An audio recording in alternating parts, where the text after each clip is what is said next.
اور میں اپنے ہی زور میں گھاس پر جا گرا۔ گردن کی ہڈی پر پڑنے والا زور اتنا شدید تھا کہ ریوالور میرے ہاتھ سے بھی نکل گیا۔ اس نے میری گردن اپنی ٹانگوں میں جکڑے ہوئے میری پسلیوں پر ایک شدید ضرب لگائی اور مجھے چھوڑ دیا۔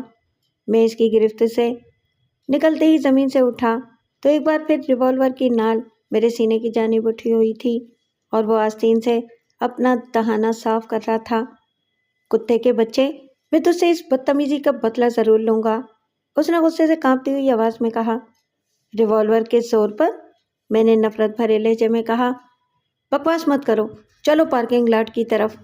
یاد رکھنا، اگر بھاگنے کی کوشش کی تو پورے بدن میں سوراخ ہی سوراخ ہو جائیں گے۔ میں نے اندازہ لگا لیا تھا کہ اب اس کا حکم ماننے کے سوا کوئی چارہ نہیں ہے، چنانچہ میں آگے بڑھ گیا اور تھوڑی دیر کے بعد لان کے قریب پہنچ گیا جہاں پارکنگ لاٹ تھی۔ اس نے اپنی جیب سے ایک چابی نکال کر میری طرف بڑھائی اور بولا، وہ نیلے رنگ کی ڈاج گاڑی جو کھڑی ہے، اس کا دروازہ کھولو اور ڈرائیونگ سیٹ سنبھال لو، لیکن تم میری فکر مت کرو، میری جان، میں تمہارے ساتھ ہوں۔ اور وہ لڑکی، ہر قسم کی لڑکی پر اس وقت لعنت بھیج دو، موت جب سامنے نظر آئے تو لڑکیوں کی پرواہ نہیں کی جاتی، اس نے کہا۔ میں محسوس کر رہا تھا کہ وہ بہت چوکنا آدمی ہے اور میری کوئی بھی حرکت اس بار میرے لیے نقصان دہ ہو سکتی ہے۔ پھر میں نے اس کی ہدایت پر عمل کیے بغیر اور کوئی چارہ کار نہ پایا۔ میں ڈرائیونگ سیٹ پر جا بیٹھا اور گاڑی اسٹارٹ کر کے بڑھا دی۔ وہ میرے پاس ہی بیٹھ گیا تھا۔ تھوڑی دیر کے بعد ہم لوگ فضارو سے کافی دور نکل گئے۔ میں اس کے اشارے پر سفر کر رہا تھا اور ڈاج ان طویل اور ویران شاہراہوں پر چل رہی تھی جس کے دونوں طرف بے آب و گیا میدان اور بھوری پہاڑیاں پھیلی ہوئی تھیں۔ میں چند لمحات سوچتا رہا، اپنے اس طرح پھنس جانے کی مجھے توقع نہیں تھی۔ نہ جانے ڈینش میرے بارے میں کیا سوچ رہی ہوگی۔ میں نے چور نگاہوں سے اپنے نزدیک بیٹھے ہوئے شخص کو دیکھا اور یہ اندازہ لگانے کی کوشش کرنے لگا کہ اگر اس بار پھر میں اس پر وار کروں تو اس کا طریقہ کار کیا ہو سکتا ہے۔ تھوڑی دور نکلنے کے بعد جب میں نے چاروں طرف سنسان اور غیر آباد علاقے دیکھے تو آہستہ سے اس سے کہا، ہمیں کہاں جانا ہے؟ جہنم میں، وہ جلے بھنے لہجے میں بولا۔ لیکن جہنم کا راستہ تو اس طرف سے نہیں گزرتا۔ سادہ بکواس کی تو اس کا نتیجہ بھگتو گے، اس نے کہا اور میں نے گردن ہلا دی۔ دفتن میں نے گاڑی کے بریک پر پورا دباؤ ڈالا اور اس کے ساتھ ہی میں نے گیئر نیوٹرل کر دیا تھا۔ اس دباؤ سے وہ ایک دم آگے کی جانب جھکا اور اس کا سر ڈیش بورڈ سے ٹکرا گیا۔ میں نے فوراً ہی گاڑی کا رخ تبدیل کر کے اس کو کچے راستے میں اتار دیا۔ وہ بری طرح لڑکھڑا گیا تھا۔ ریوالور اس کے ہاتھ میں موجود تھا، چنانچہ کوئی بھی حرکت ہو سکتی تھی، اس لیے ضروری تھا کہ مجھے کچھ عمل کرنا چاہیے۔ چنانچہ ایک بار پھر میں نے بریکوں پر پورا دباؤ ڈالا۔ گاڑی جو سڑک سے اترنے میں ویسے ہی الٹ پلٹ ہو گئی تھی، اس زوردار طریقے سے رکی کہ اس بار وہ شخص باقاعدہ اپنی سیٹ سے اٹھ کر سامنے والے شیشے سے ٹکرایا تھا۔ میں نے اس کا سر شیشے میں گھسیٹ دیا اور اس کی گردن پر زور آزمائی کرنے لگا۔ پھر میں نے نیچے ہاتھ ڈال کر اس کے ہاتھ سے ریوالور چھین لیا۔ اب اس پر زور آزمائی کرنے کی ضرورت نہیں تھی۔ میں نے گاڑی کا سوئچ آف کر دیا اور دروازہ کھول کر پھرتی سے باہر کود گیا۔ اب میرے ہاتھ میں پستول دوبارہ آ چکا تھا، چنانچہ میں نے سرد لہجے میں اس سے نیچے اترنے کے لیے کہا۔ وہ دہشت کے عالم میں فوراً ہی باہر نکل آیا تھا۔ ہاں تو میری جان، وقت پھر آ گیا ہے کہ تم مجھے میرے سوالات کے جواب دو۔ اندازہ لگا چکے ہو کہ اطراف میں کوئی نہیں ہے، چنانچہ تمہاری کوئی بھی حرکت تمہارے لیے نقصان دہ ہو سکتی ہے۔ بہتر یہ ہے کہ اپنے بارے میں تفصیلات بتا دو۔ وہ سہمی ہوئی نگاہوں سے ادھر ادھر دیکھنے لگا۔ پھر دفعتاً اس نے اپنے لباس کی جانب ہاتھ بڑھائے، لیکن میں نے پستول کی نال اس کی پیشانی پر رکھ دی۔ خبردار، خبردار، تم جانتے ہو کہ میرے لیے تمہاری موت کوئی حیثیت نہیں رکھتی۔ ٹھہرو، ہاتھ اوپر اٹھاؤ۔ اس نے بے چارگی کے انداز میں اپنے دونوں ہاتھ بلند کر دیے تھے۔ میں نے اس کے جسم کے اس حصے کو ٹٹولا جدھر اس نے ہاتھ بڑھائے تھے اور وہاں سے مجھے ایک لمبا چاقو حاصل ہو گیا۔ ویسے یہ اس کی اضطراری کیفیت ہی تھی، کیونکہ پستول کے سامنے چاقو بھلا کیا حیثیت رکھتا تھا۔ میں نے چاقو نکال لیا اور پھر کسی خیال کے تحت میں نے پستول جیب میں رکھ کر چاقو کھول لیا۔ یہ اندازہ ہو چکا تھا کہ اب اس کے پاس کوئی آتشی ہتھیار نہیں ہے۔ اب اگل دو دوست، ورنہ کیا فائدہ کہ میں پہلے تمہاری ناک کاٹ دوں، اس کے بعد تمہارے دونوں ہونٹ، پھر تمہارے دونوں کان تمہارے چہرے سے جدا کر دوں اور اس کے بعد یہ چاقو تمہارے حلق میں پیوست کر دوں۔ نہیں، مجھے قتل کر کے تمہیں کیا حاصل ہوگا؟ اسی لیے میں تمہیں قتل نہیں کرنا چاہتا، مگر یہ بتانا ضروری ہے کہ تم مجھے کہاں لے جا رہے ہو۔ لیول کراس، اس نے جواب دیا۔ کیوں؟ وہاں کچھ لوگ تمہارے استقبال کے لیے موجود ہیں، اس نے جواب دیا۔ کس طرح کا استقبال؟ وہ تمہیں قتل کر دیں گے۔ ان کے سپرد یہی ذمہ داریاں کی گئی ہیں۔ مگر کیوں؟ کون ہے جو میرے قتل کا خواہش مند ہے؟ یہ میں نہیں جانتا، اس نے جواب دیا۔ بکواس مت کرو، تمہیں جواب دینا ہے۔ میں نہیں بتاؤں گا، تم مجھے قتل کر دو، میں نہیں بتاؤں گا۔ مجھے پتہ چل جائے گا میرے دوست، تم اس سلسلے میں پریشان نہ ہو، میں نے کہا۔ تو ٹھیک ہے، مگر میں تمہیں کچھ نہیں بتاؤں گا۔ میں نے چاقو والا ہاتھ سیدھا کیا اور اس کے پیٹ میں پیوست کر دیا۔ پھر میں نے چاقو کو حلق تک کھینچ دیا تھا، لیکن مجھے فوراً ہی پیچھے ہٹنا پڑا کیونکہ اس کا اچھلتا ہوا خون میرے اوپر آیا تھا۔ جو ہونا تھا وہ تو ہو چکا تھا۔ میں نے گاڑی میں واپس بیٹھنے کے بعد اس کا اسٹیئرنگ سنبھال لیا۔ چاقو میں نے وہیں صاف کر کے پھینک دیا تھا، لیکن میرا حلیہ خراب ہو گیا تھا۔ لباس پر شکنیں تھیں، قمیض پر خون کے کئی دھبے چمک رہے تھے۔ باہر طور یہ پریشان کن بات ہی تھی کیونکہ میں اس حالت میں واپس ہوٹل فضارو نہیں جا سکتا تھا۔ چنانچہ میں نے فضارو جانے کا ارادہ بدل دیا اور اپنی رہائش گاہ پر پہنچ گیا۔ یہاں داخل ہونے کے لیے میں نے خون کو چھپانے کی زبردست کوشش کی تھی اور جہاں تک ممکن ہو سکا دوسروں کی نگاہوں سے بچتا بچاتا لفٹ تک پہنچا تھا۔ یہ بھی خوش قسمتی تھی کہ اس وقت لفٹ میں کوئی اور موجود نہیں تھا۔ چنانچہ لفٹ نے مجھے میری منزل تک چھوڑ دیا اور میں تیزی سے راہداری کو عبور کرتا ہوا اپنے کمرے کے دروازے پر آ رکا۔ میں نے دروازہ کھولا اور اندر داخل ہو گیا، لیکن سوئچ آن کرتے ہوئے دفعتنی مجھے احساس ہوا کہ کمرے میں میرے علاوہ بھی کوئی اور موجود ہے۔ اس سے پہلے کہ میں پستول نکالنے کی کوشش کرتا، کسی ریوالور کی ٹھنڈی نال میری گردن سے آ چپکی تھی اور دوسرے ہی لمحے میرے ہولسٹر سے ریوالور نکال لیا گیا تھا۔ میرے ہاتھ سوئچ تو دبا ہی چکے تھے، چنانچہ اس کے ساتھ ہی تیز روشنی میں نے اپنے سامنے کھڑے ہوئے شخص کو دیکھا۔ وہ کافی قداور آدمی تھا اور اس کے ہاتھ میں 7.3 کا ریوالور دبا ہوا تھا۔ اس کا بدن چوڑا اور کثرتی معلوم ہوتا تھا۔ سر پر چھوٹے چھوٹے بال، پیشانی کے درمیان تلوار کا نشان بنا ہوا تھا۔ اس کی آنکھیں چھوٹی مگر چمکیلی تھیں اور وہ ان چمکیلی آنکھوں سے میرا جائزہ لے رہا تھا۔ پھر اس نے آگے بڑھ کر میرے کوٹ پر ہاتھ پھیرا، غالباً کسی دوسرے ریوالور کی موجودگی کا اندازہ کرنا چاہتا تھا۔ جب اسے یہ یقین ہو گیا کہ میرے پاس اور کوئی ہتھیار نہیں ہے تو اس نے انگلی چبو کر مجھے پیچھے ہٹنے کا اشارہ کیا اور آہستہ سے بولا، دیکھو یہ ریوالور جو ہے نا، اس کے اوپر نفیس قسم کا سائلنسر لگا ہوا ہے اور گولی چلنے کی آواز اتنی ہلکی ہوگی کہ شاید میرے اور تمہارے علاوہ اور کوئی نہ سن سکے۔ میں اطمینان سے تمہیں قتل کر کے تمہاری لاش کھڑکی کے نیچے پھینک دوں گا اور کوئی نہیں جان سکے گا کہ تم بھی یہاں آئے تھے کبھی۔ تم کون ہو اور کیا چاہتے ہو؟ میں کون ہوں اس سے تمہیں کوئی دلچسپی نہیں ہونی چاہیے۔ جہاں تک میرا چاہت کا سوال ہے تو میرے پیارے دوست، تمہیں واپس نیچے اترنا ہے اور میرے ساتھ لیول کراس تک چلنا ہے۔ اس معمولی سے آدمی کو قتل کرنے کے بعد تم نے اپنے آپ کو شاید کوئی زبردست قاتل سمجھ لیا ہوگا، لیکن در حقیقت ایسا نہیں ہے۔ میں سناٹے میں رہ گیا۔ یہ پھرتی قابل تعریف تھی۔ میں ابھی تو واپس آیا تھا، لیکن میرے پہنچنے سے پہلے یہ شخص معلومات حاصل کر کے یہاں تک پہنچ گیا کہ میں اپنے دشمن کو قتل کر کے واپس فضارود جانے کی بجائے اس طرف آ گیا ہوں۔ مجھے تو یہ سب جادوئی کارنامہ معلوم ہوتا تھا، لیکن ایک بار پھر میرے اندر وہی تجسس جاگ اٹھا تھا۔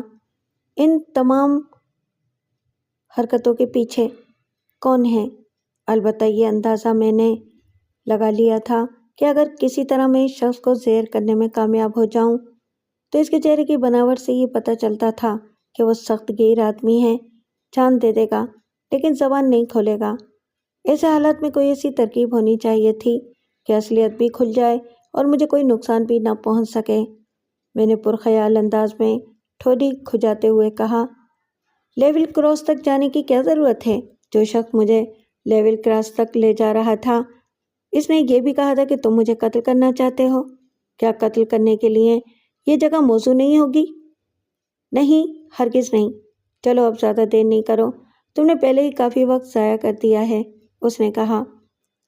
بچنے کی کوئی صورت میری سمجھ میں نہیں آتی تھی۔ ویسے مجھے ہوٹل کی سیڑھیاں طے کرنی تھیں۔ ہو سکتا ہے کہ راستے میں کوئی ایسا موقع مل جائے کہ میں اس شخص کو چکر دینے میں کامیاب ہو جاؤں۔ اس تصور کے ساتھ میں واپس پلٹ پڑا۔ وہ ریوالور جیب میں رکھ کر میرے پیچھے آ رہا تھا، لیکن دروازے سے باہر نکلنے کے بعد اس نے کہا، میرے اور تمہارے درمیان 4 فٹ کا فاصلہ رہے گا اور تم بالکل سیدھے سیدھے دونوں ہاتھ زمین کی طرف کیے باہر نکلو گے۔ میں نے جہاں بھی تمہاری پوزیشن میں رد و بدل محسوس کیا وہیں میں تمہاری پشت میں دل کے مقام کا نشانہ لے کر گولی اتار دوں گا۔ اس بات کو ذہن میں رکھنا، میں جو کہتا ہوں وہی کرتا ہوں۔ میں نے اس بات کو ذہن میں رکھ لیا کہ یہ جو کچھ کہتا ہے وہی کرتا ہے، چنانچہ اب اس کے علاوہ اور کیا چارہ کار تھا کہ میں اس کے ساتھ ہی ساتھ باہر نکل آؤں۔ چنانچہ میں آگے بڑھ گیا۔ وہ مجھے ساتھ لیے ہوئے راہداری میں نکل آیا۔ کمرے کا خودکار دروازہ ہمارے پیچھے مقفل ہو گیا تھا۔ میں اس کے ہمراہ لفٹ کے بجائے سیڑھیوں سے نیچے اترا۔ وہ لوگوں کی نگاہوں سے بچنے کی کوشش کر رہا تھا۔ پہلی منزل پر وہ دانستہ مجھ سے کافی پیچھے رہ گیا۔ وقت کافی ہو گیا تھا، زندگی کے ہنگامے عروج پر تھے اور دبے دبے کہکہوں کی آوازیں آرکیسٹرا کے ساتھ ابھر رہی تھیں۔ وہ مجھ سے تھوڑے فاصلے پر جیب میں ہاتھ ڈالے بے پرواہی سے چلا آ رہا تھا۔ میں نیچے اتر کر اس کے بتائے ہوئے راستے پر سیدھا چل پڑا۔ باہر موسم کافی سرد تھا اور ہوا کے تیز جھونکے برف کے ذرات کی مانند چہرے سے ٹکرا رہے تھے۔ فٹ پاتھ ویران پڑا تھا۔ میں نے ایک بار پھر مڑ کر دیکھا تو وہ کمبخت شیطان کی مانند میرے پیچھے پیچھے چلا آ رہا تھا، لیکن اس کے قدموں کی آواز نہیں ہو رہی تھی۔ مجھے یوں لگا جیسے وہ کسی کار میں بیٹھنے کی بجائے پیدل ہی سفر کرنا چاہتا ہے۔ تھوڑی دور چلنے کے بعد جب آس پاس کوئی نظر نہیں آیا تو وہ میرے قریب آ گیا۔ چلتے رہو، چلتے رہو۔ تمہارا دماغ خراب ہے کیا؟ پیدل ہی سفر کرو گے؟ جانا کہاں ہے؟ چلتے رہو میری جان، تمہیں سوال کرنے کی اجازت نہیں ہے، اس نے کہا اور میں پریشانی سے آگے بڑھ گیا۔ میں اس کے ساتھ چند قدم آگے بڑھا تو عقب سے کار ہمارے قریب آ کر رک گئی اور ڈرائیور نے نیچے اتر کر دروازہ کھول دیا۔ میں نے ایک گہری سانس لی تھی۔ اس کا مقصد ہے کہ وہ یہ اندازہ لگانے کی کوشش کر رہا تھا کہ کوئی اور تو میرے عقب میں موجود نہیں ہے۔ چنانچہ اب واحد موقع تھا کہ اگر کچھ کیا جا سکتا ہے تو کر لیا جائے، ورنہ صورتحال خراب ہو جائے گی۔ جو ہی کار کا دروازہ کھولنے والا نیچے جھکا اور اس نے ہمارے بیٹھنے کے لیے دروازہ کھولا، میں نے پوری قوت سے اس کی گردن پکڑ کر اپنی ڈھال بنا لیا تھا۔ میرا اندازہ درست تھا۔ ٹھس کی ایک آواز ہوئی اور گولی شخص کے سینے میں اتر گئی جسے میں نے ڈھال بنایا تھا، لیکن اب دوسرا موقع ضائع کرنا موت کو آواز دینا تھا۔ میں نے پوری قوت سے زخمی شخص کو اپنے عقب میں کھڑے ہوئے شخص پر اچھال دیا۔ وہ اس غیر متوقع حرکت کو برداشت نہ کر سکا اور زخمی کے نیچے زمین پر ڈھیر ہو گیا۔ وہ سنبھلنے بھی نہیں پایا تھا کہ میری بھرپور ٹھوکر اس کی پیشانی پر پڑی، اور یہ چونکہ زندگی بچانے کا مسئلہ تھا اس لیے اپنی اس طاقتور ٹھوکر کا اندازہ مجھے خود بھی نہیں ہو سکا۔ اس ٹھوکر نے اس کی پیشانی کی ہڈی توڑ دی تھی۔ وہ پانی سے نکلی ہوئی مچھلی کی مانند زمین پر تڑپنے لگا اور میں اسے کچھ فاصلے پر کھڑے ہو کر اس کی صورت دیکھنے لگا۔ اس کے سر سے خون کی دھار نکل کر زمین پر پھیل رہی تھی اور وہ بری طرح زمین سے منہ رگڑتا ہوا ادھر ادھر ٹکریں کھا رہا تھا۔ غالباً میری جوتے کی ٹھوکر اس کے دماغ پر پہنچ گئی تھی۔ مجھے اس کا اندازہ نہیں تھا کہ یہ شخص اس طرح ہلاک ہو جائے گا۔ میں چند لمحات تو بدحواس سا رہا اور اس کے بعد مجھے احساس ہوا کہ آس پاس کوئی نظر بھی آ سکتا ہے، چنانچہ یہاں سے ہٹ جانا بہتر ہے، کہیں ایسا نہ ہو کہ میں ان دونوں آدمیوں کے قتل کے الزام میں گرفتار ہو جاؤں۔ وہی شخص جس نے کار سے اتر کر دروازہ کھولنے کی کوشش کی تھی اور میرے دشمن کی گولی کا شکار ہو گیا تھا، دم توڑ چکا تھا، اور تھوڑی دیر کے بعد میں نے اس شخص کو بھی ساکت ہوتے ہوئے دیکھا۔ ظاہر ہے اس کے بچنے کا کوئی تصور بھی نہیں کیا جا سکتا تھا۔ ایک عجیب صورتحال تھی، سمجھ میں نہیں آتا تھا کہ کیا کیا جائے۔ اس بیچاری ڈینش کو میں ہوٹل میں چھوڑ آیا تھا اور اس کے بعد ان مصیبتوں سے دوچار ہو رہا تھا۔ اب اس بات کا امکان تو نہیں تھا کہ ڈینش وہیں فضا روم میں مل جائے اور واپس ہوٹل میں جانا مزید خطروں کو دعوت دینا تھا۔ چنانچہ بہتر یہ تھا کہ کہیں اور وقت گزاروں۔ سوچنے سمجھنے کے لیے کچھ لمحات درکار تھے اور ان کے بغیر کوئی چارہ کار نہیں تھا۔ ایک لمحے کے لیے میرے ذہن میں خیال آیا کہ اگر میں ابھی فوراً واپس جا کر ہوٹل سے اپنا مختصر سا سامان لے لوں تو کم از کم کسی کو یہ اندازہ نہیں ہو سکے گا کہ میں یہاں پھر واپس آ گیا ہوں۔ کپڑے تبدیل کرنا بھی ضروری تھا۔ میں تمام خطرات کو نظر انداز کر کے واپس ہوٹل کی طرف دوڑا اور تھوڑی دیر کے بعد بغیر کسی حادثے سے دوچار ہوئے اپنے کمرے میں داخل ہو گیا۔ یہ کمرہ اب میرے لیے جس قدر خطرناک بن چکا تھا اس کا مجھے خود بھی اندازہ تھا، لیکن کیا کیا جاتا، کوئی چارہ کار ہی نہیں تھا۔ میں نے لباس تبدیل کیا اور وہ تمام چیزیں اپنی جیبوں میں ٹھوس لیں جو میرے لیے بہت اہمیت رکھتی تھیں، اور اس کے بعد کمرے سے خاموشی سے باہر نکل آیا۔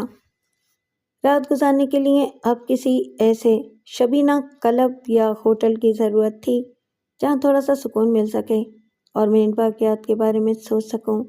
اس سلسلے میں مجھے زیادہ جستجو نہیں کرنا پڑی۔ تھوڑا سفر طے کیا تھا کہ ایک شراب خانے کا نیون سائن نظر آیا اور میرا رخ اسی جانب ہو گیا۔ مجھے اس کی پرواہ نہیں تھی کہ اس بار میرے ساتھ کیا بیتے گی۔ باہر طور میں اندر داخل ہو گیا۔ نیچی چھت والے ہال میں رنگین روشنیوں کی جھالریں جگمگا رہی تھیں۔ ایک رقاصہ میزوں کے درمیان تھرکتی پھر رہی تھی۔ ہال کے ایک سرے پر بنے ہوئے 2 فٹ اونچے اسٹیج پر سازندے ساز تیز آواز سے بجا رہے تھے اور رقاصہ ہاتھ بدلتے ہوئے سر کے ساتھ اپنے بدن کو ڈھال رہی تھی۔ میزوں پر ہر رنگ اور ہر نسل کے لوگ موجود تھے۔ میں نے اپنے لیے ایک میز منتخب کی اور اس پر بیٹھ کر میں نے ویٹر کو کچھ آرڈر دے دیے۔ پھر میں ان تمام ہنگاموں کے بارے میں سوچنے لگا۔ اب تک تو کوئی ایسا کارنامہ انجام نہیں دے سکا تھا جس سے یہ اندازہ ہو سکتا کہ میں پاشا کے لیے کچھ کر رہا ہوں۔ پتہ نہیں اس بدبخت پاشا نے کس مصیبت میں پھنسا دیا ہے۔ کوئی مقصد تو ہو، کوئی ایسا کام تو ہو جس سے یہ اندازہ ہو سکے کہ اصل معاملہ کیا ہے۔ بہت دیر تک سوچتا رہا اور پھر میرے ذہن میں ایک خیال آیا، کیوں نہ پاشا کے آدمیوں سے رابطہ قائم کروں اور اپنی موجودہ صورتحال بتا دوں۔ اس کا ایک مخصوص طریقہ کار تھا، یعنی جہاں جہاں پاشا کے نمائندے کام کر رہے ہوتے تھے وہاں کے ٹیلی فون نمبروں کی فگرز کے مطابق اتنی ہی دفعہ 0 ڈائل کر کے پاشا سے رابطہ قائم کیا جا سکتا تھا۔ یعنی اگر کسی شہر میں ٹیلی فون کے نمبر 5 تک ہیں تو وہاں 5 دفعہ 0 ڈائل کر لیا جائے، پاشا کے آدمیوں سے رابطہ قائم ہو سکتا تھا، اور اگر کہیں 6 یا 7 نمبر ہوں تو اسی تناسب سے اتنی ہی دفعہ 0 ڈائل کر کے کام کیا جا سکتا تھا۔ میں نے ادھر ادھر دیکھا۔ شراب خانے کے اس ہنگامے میں تو ٹیلی فون کرنا مشکل تھا، لیکن شراب خانے میں داخل ہونے سے پہلے میں نے سڑک پر ٹیلی فون بوتھ دیکھا تھا۔ چنانچہ میں جلدی جلدی اپنی منگائی ہوئی اشیاء ختم کر کے اور بل کی رقم ادا کر کے اپنی جگہ سے اٹھ گیا اور باہر نکل آیا۔ ٹیلی فون بوتھ تک پہنچنے میں مجھے 1-1.5 منٹ سے زیادہ صرف نہیں ہوا تھا۔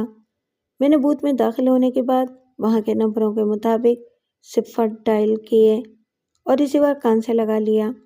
چند لمحات کے بعد دوسری طرف سے آواز آئی، کالا دل، میں جلال بول رہا ہوں، تم جو کوئی بھی ہو، شاید میرے بارے میں۔ ابھی میں نے اتنا ہی کہا تھا کہ دوسری طرف سے آواز آئی، او ڈیئر جلال، میں سہیل ہوں۔ کہاں ہو؟ کہاں مر رہے ہو؟ تمہیں کم از کم میرے بارے میں معلومات تو رکھنا چاہیے تھی۔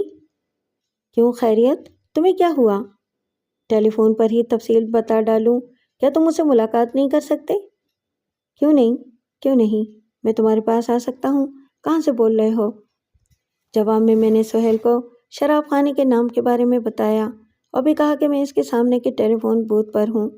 سہیل نے مجھ سے کہا کہ وہ 10 منٹ کے اندر اندر میرے پاس پہنچ جائے گا۔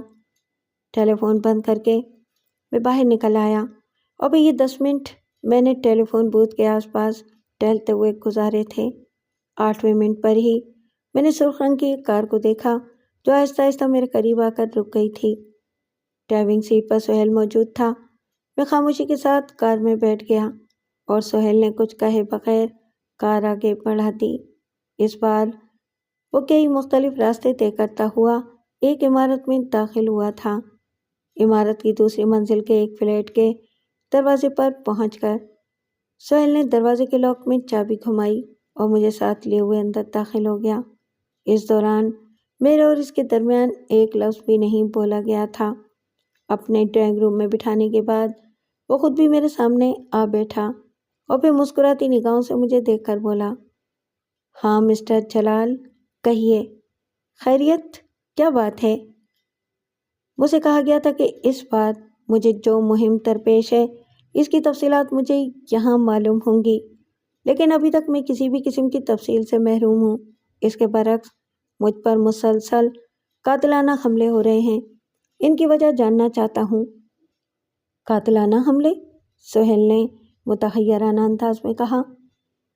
جس شخص کے پاس تم مجھے چھوڑ کر آئے تھے اس کے بارے میں تفصیل میں نے نہیں بتائی تمہیں؟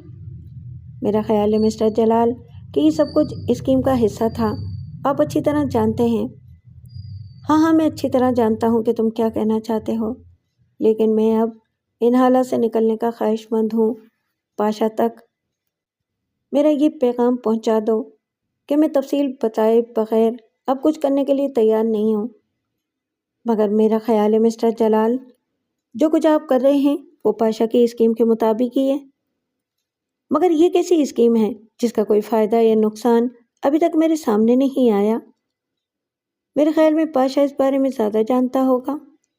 باہر طور میں ان حالات سے نکلنا چاہتا ہوں۔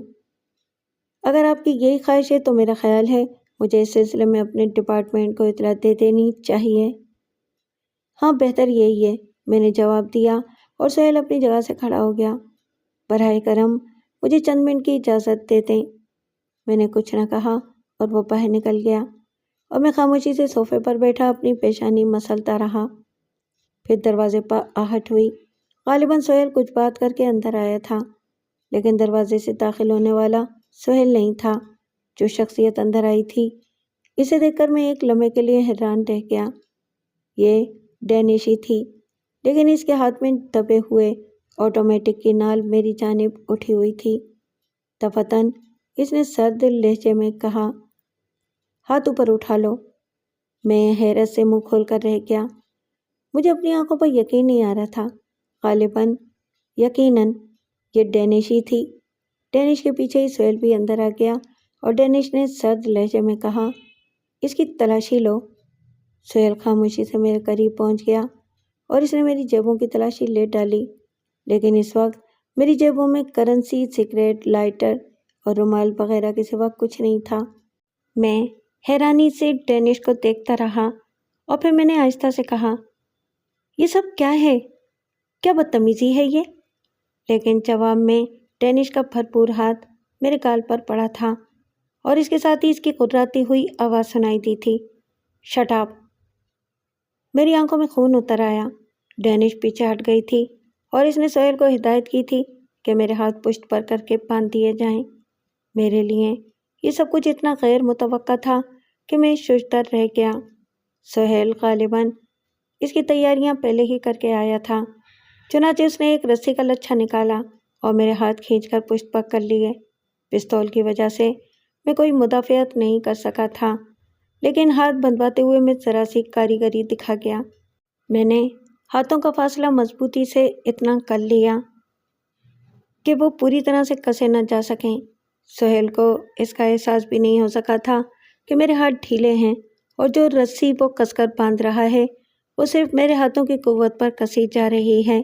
یہ ایک مخصوص طریقہ کار تھا جس کی میں نے مشق کی تھی۔ باہر طور اس نے میرے ہاتھ پشت پر کس دیے۔ میں پاگلوں کی طرح ڈینش کو دیکھ رہا تھا۔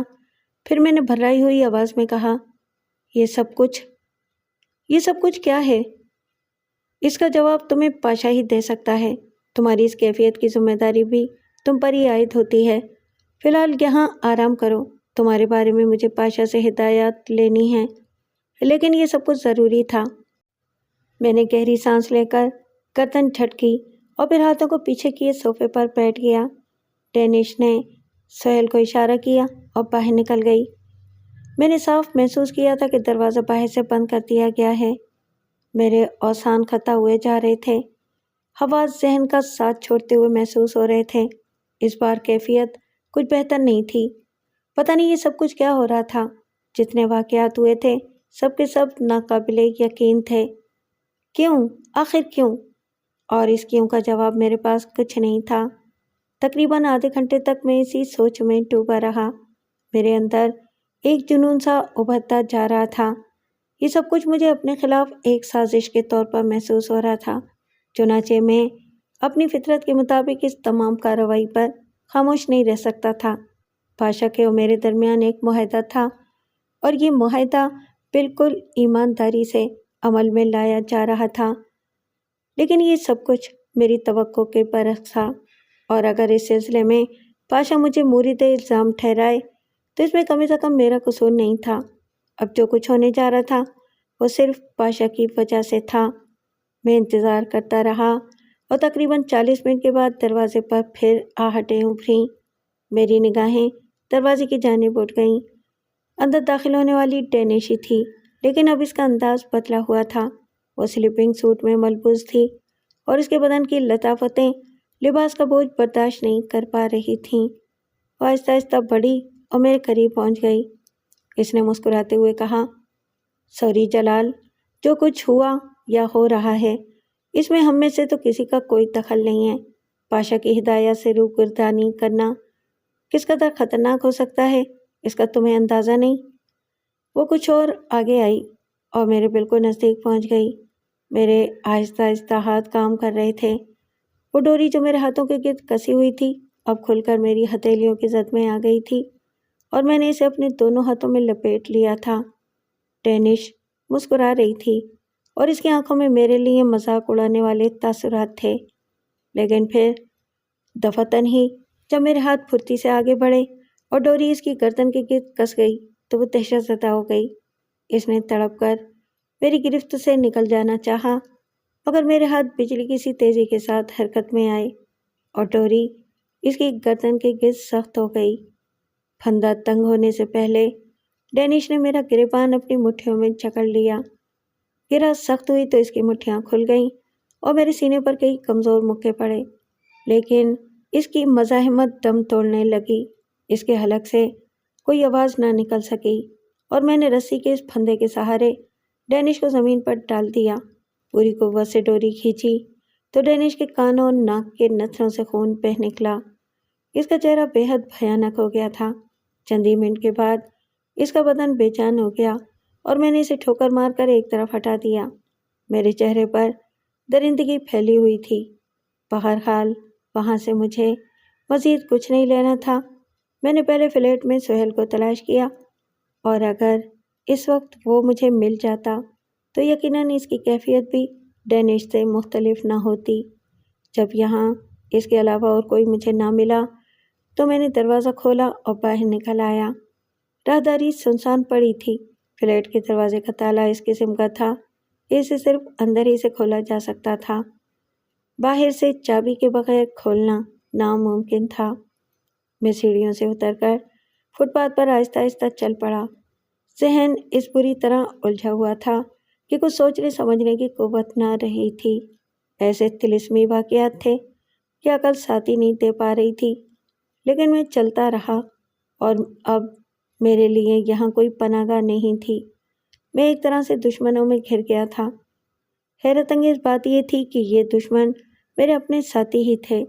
کسی کے بارے میں کوئی فیصلہ کرنا ممکن نہیں تھا۔ ہو سکتا ہے پاشا خود بھی کسی سازش کا شکار ہو گیا ہو۔ میں اب کم سے کم یہ خطرہ مول نہیں لے سکتا تھا کہ یہاں رکوں اور پاشا کے آدمیوں کا انتظار کروں۔ اس کے لیے بہتر یہی تھا کہ یہ علاقہ ہی چھوڑ دیا جائے اور میں واپس وینس جا کر کوئی کارروائی کروں۔ چنانچہ میں نے اپنے فیصلے پر آخری مہر لگا دی اور یہ طے کر لیا کہ کل صبح کی روشنی نکلتے ہی یہاں سے واپس وینس کی جانب روانہ ہو جاؤں گا۔ راستے جانے پہچانے تھے اور طریقہ کار بھی مجھے معلوم تھا، چنانچہ میں نے صبح تک کا وقت ایسے ہی آوارہ گردی کرتے ہوئے گزارا۔ کن پٹیاں تڑپ رہی تھیں اور آنکھوں میں جلن ہو رہی تھی، لیکن دشمنوں کے شہر میں اب زیادہ وقت نہیں گزارا جا سکتا تھا۔ میں نے ڈومس ڈولا سے واپسی کا بندوبست کیا اور پھر اسی طرح وینس واپس چل پڑا جس طرح یہاں آیا تھا۔ اب مجھے پاشا کی باز پوچھ کی بھی پرواہ نہیں تھی۔ پاشا نے پے در پہ حماقتیں کی تھیں اور میں ان حماقتوں کا متحمل نہیں ہو سکتا تھا۔ میں نے فیصلہ کیا کہ وینس پہنچنے کے بعد میں واپس لوٹ جاؤں گا اور پاشا سے اس سلسلے میں جواب طلبی کروں گا، ہرچند کہ میں اس کے ساتھیوں میں ایک نمایاں حیثیت رکھتا تھا، لیکن پاشا اپنے آدمیوں کو کسی باز پرسی کی اجازت نہیں دیتا تھا۔ لیکن حالات ایسے ہو گئے تھے کہ میں اس کے لیے مجبور تھا۔ اگر ان حالات کی وجہ سے مجھے پاشا کے گروہ سے الگ بھی ہونا پڑے گا تو میں علیحدگی اختیار کر لوں گا، نتائج کچھ بھی ہوں۔ میرا ذہن غصے کی چنگاریوں سے بھرا ہوا تھا۔ واپسی کے سفر میں ایسا کوئی قابل ذکر واقعہ پیش نہیں آیا جس کا اظہار کیا جائے۔ وینس میں قدم رکھنے کے بعد میں نے دل ہی دل میں سوچا کہ مجھے یہاں ایک دو روز قیام کر کے اپنی واپسی کا بندوبست کرنا چاہیے۔ جو تھکن اعصاب پر طاری ہو گئی تھی اسے دور کرنا بھی ضروری تھا۔ چنانچہ میں نے ایک خوبصورت قیام گاہ کا انتخاب کیا اور اس میں منتقل ہو گیا۔ یہ صرف اتفاق تھا کہ اس قیام گاہ کے بارے میں ایک بار پہلے بھی مجھے ہدایت دی جا چکی تھی اور یہاں پاشا کے آدمی اکثر ٹھہرا کرتے تھے۔ یہ قیام گاہ ایک خوبصورت ہوٹل کی شکل میں تھی اور مجھے اس میں ایک خوبصورت کمرہ مل گیا جو ہوٹل کی 8ویں منزل پر تھا۔ اطراف کے مناظر بے پناہ حسین تھے، لیکن ان شدید الجھنوں میں مجھے ان مناظر کا حسن بھی متاثر نہیں کر رہا تھا۔ میرا دماغ کھول رہا تھا۔ میں نے ان 5 سالوں میں پاشا کے لیے ایسے ایسے کارنامے انجام دیے تھے جو شاید کسی اور کے لیے مشکل ہوتے۔ اس ریکارڈ کو مد نظر رکھتے ہوئے پاشا کو مجھ پر اعتماد کرنا چاہیے تھا، لیکن وہ خود پرست انسان خود سے زیادہ ذہین کسی کو نہیں سمجھتا تھا۔ اگر وہ مجھے صورتحال سے آگاہ کر دیتا تو یہ سب مشکل نہ ہوتا، مگر اس کا رویہ عجیب تھا، خاص طور سے اس کیس میں۔ اس کے علاوہ اور کوئی چارہ کار نہیں تھا کہ میں واپس چلا جاؤں، پاشا سے ملوں اور احتجاج کروں، اسے کہوں کہ اگر آئندہ وہ مجھ سے کام لینا چاہتا ہے تو مجھے تمام صورتحال سے آگاہ کیا کریں، ورنہ شاید اس کے اور میرے معاملات آگے نہ بڑھ سکیں۔ کچھ وقت گزرنے کے ساتھ یہ ذہنی بحران کسی قدر کم ہو گیا اور میں نے خود کو پرسکون کر لیا، لیکن یہ فیصلہ اٹل تھا کہ اب پاشا سے ملاقات کیے بغیر یہاں وینس میں اس کی کسی اور آدمی سے ملاقات کرنے کی کوشش نہیں کروں گا۔ خوبصورت ہوٹل کی تفریحات میں حصہ لے کر میں خود کو پرسکون کر سکتا تھا۔ اس کے لیے لازم تھا کہ میں سب کچھ بھول کر خود کو ان تفریحات میں گم کر دوں۔ چنانچہ میں نے اس فیصلے کے تحت لباس تبدیل کیا اور اپنے کمرے سے باہر نکل آیا۔ ہوٹل کی نچلی منزل کے کشادہ حال میں آرکسٹرا کی دھنیں بکھری ہوئی تھیں۔ میں ایک میز پر جا بیٹھا اور پھر میری نگاہ قریب کے میز کی طرف اٹھ گئی۔ میرے ذہن کو زبردست جھٹکا لگا۔ تو بولتی آنکھیں، ہمیشہ کچھ کہتی آنکھیں اس وقت بھی کچھ کہہ رہی تھیں۔ یہ نیلا ہی تھی، تنہا نیلا، ہمیشہ کی مانند، لیکن اس وقت مجھے اس کی آنکھوں میں جھانک نہیں پڑا۔ میں نے کبھی ان آنکھوں کی کہانیاں نہیں پڑھی تھیں، لیکن آج میں نے ان پر پوری توجہ دی۔ یہ آنکھیں کیا کہنا چاہتی ہیں؟ لیکن آنکھوں کی زبان پر توجہ کیوں دی جائے؟ زبان موجود ہے نا، تو پھر یہ سب کیوں؟ میں اپنی جگہ سے اٹھا اور نیلا کے پاس جا بیٹھا۔ ہیلو ہیلو، اس نے آہستہ سے کہا، تم ابھی تک یہیں ہو؟ ہاں۔ کسی کام میں مصروف ہو؟ ہاں۔ اتنی مختصر گفتگو کرو گی؟ میں نے تھکے تھکے انداز میں کہا اور وہ مسکرا دی۔ بے یقینی کی منزل میں ہوں، کیوں؟ اس سے پہلے تم نے کبھی مجھے مخاطب جو نہیں کیا؟ اس سے قبل تو بہت کچھ نہیں ہوا، اسی سے حیران ہوں۔ پاشا کہاں ہے؟ خدا جانے۔ تم یہاں کیا کر رہی ہو؟ خدا جانے۔ کیا میں یہاں سے اٹھ جاؤں؟ میں نے چلائے ہوئے انداز میں کہا۔ نہیں، تمہارے گفتگو کرنے کا انداز یہی بتاتا ہے، مگر میرا ذہن تھکا ہوا ہے، میں کھلے الفاظ میں باتیں کرنا چاہتا ہوں۔ اس وقت میرا ذہن کوئی بوجھ برداشت کرنے کے قابل نہیں ہے۔ میں نے کرسی کی پشت سے سر ٹکاتے ہوئے کہا، اب یہاں سے اٹھ جاؤ۔ وہ پراسرار انداز میں بولی اور میں چونک پڑا۔ کہاں چلوں؟ جہاں میں لے چلوں۔ چلو، میں نے کہا، ابھی ہم دونوں اٹھ گئے۔ نیلا مجھے لے کر چل پڑی۔ گرانڈ کینال کے ایک خوبصورت گنڈولے پر اترتے ہوئے اس نے کہا، یہ جگہ ہر خطرے سے پاک ہے۔ خطرہ؟ ہاں، پاشا کا خطرہ۔ میں نے یہ گنڈولا مستقل ہائر کر لیا ہے، نیلا نے کہا۔ اوہ، میں نے اس کی سجاوٹ پر نگاہ ڈالتے ہوئے کہا، تمہیں دیکھ کر مجھے حیرت ہوئی تھی۔ کیوں؟ اس لیے کہ تم اپنی موت کے بعد بھی جی رہے ہو، اور اس کا ایک ہی مطلب ہے، اور وہ یہ کہ روک اور ڈینش ریٹائرڈ ہو چکے ہیں۔ پھر وہی الجھی ہوئی باتیں۔ ہم لوگوں میں ایک بڑی کمی ہوتی ہے، وہ کرتے ہیں جو نہیں کر سکتے۔ میں، تم، روک، ڈینش اور دوسرے بہت سے لوگ پاشا کے لیے آگ اور خون سے کھیلتے رہے ہیں، لیکن ہم نے کبھی پاشا کے بارے میں نہیں سوچا کہ وہ خود ہمارے بارے میں کیا سوچتا ہے۔ ہم اس کے وفادار ہیں، لیکن وہ چیف ہے ہمارا، اور مالک بھی۔ کیوں؟ افسوس، تم وہ نہیں جانتے جو میں جانتی ہوں۔ میں بھی نہ جان پاتی اگر پاشا کے بارے میں جاننے کی کوشش نہ کرتی۔ نیلا پلیز، میرا ذہن چٹک رہا ہے۔ سنو جلال، میں کسی اور کے بارے میں نہیں، تمہیں تمہارے بارے میں بتاتی ہوں۔ پاشا سے تمہارا 5 سال کا کانٹیکٹ ہے نا؟ ہے نا؟ ہاں، اور 5 سال کے بعد وہ تمہیں ریٹائرڈ کر دے گا، یہ اس کا طریقہ کار ہے، اور اس کے لیے وہ ہم لوگوں سے ایک ایگریمنٹ فارم پر کراتا ہے۔ 100%؟ ایگریمنٹ میں 6 کالم ہیں۔ کالم نمبر 1 کی عبارت ہے، تم اپنے آپ کو مکمل طور پر پاشا کے مفادات کے لیے وقف کرتے ہو۔ کالم نمبر 2، اس 5 سالہ دور میں تم پاشا کے ہر مفاد کو اپنے مفاد پر ترجیح دو گے۔ کالم نمبر 3، پاشا کے کسی کام کے سلسلے میں تم چھان بین نہیں کرو گے اور صرف اس کے احکامات کی تعمیل کرو گے۔ کالم نمبر 4، تم شادی نہیں کرو گے۔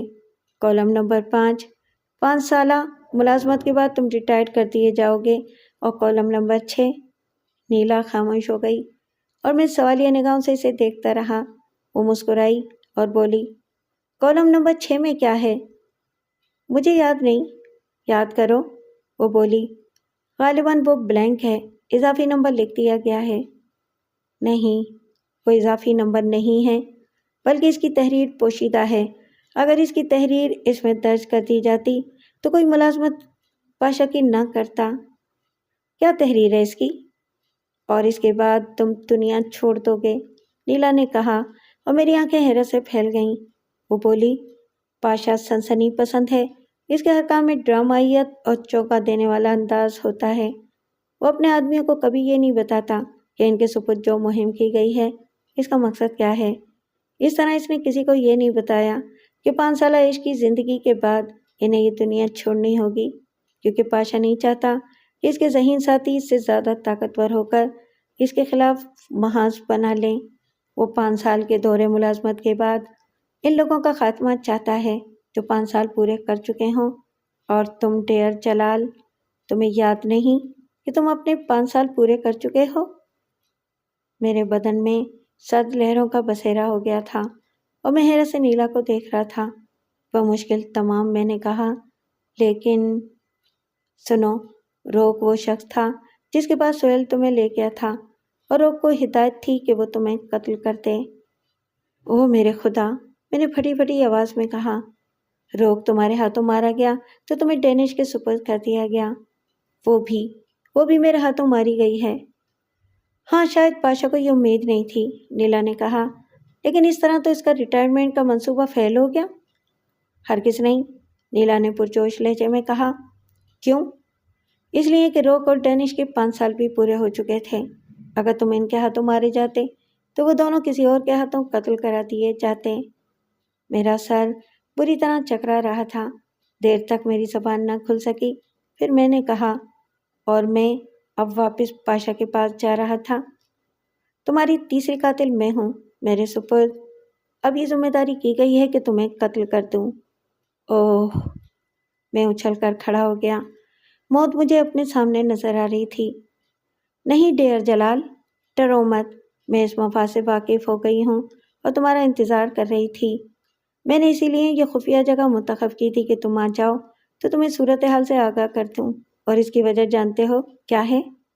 کیا؟ یہ کہ میرے بھی 5 سال پورے ہو چکے ہیں، اس لیے آؤ ہم جئیں، پاشا کے چنگل سے نکل کر کہیں پوشیدہ ہو جائیں، ایسی جگہ جہاں وہ ہمیں تلاش نہ کر سکے۔ چلو، میں نے سراسیمہ لہجے میں کہا، اور ہم دونوں اٹھ کھڑے ہوئے۔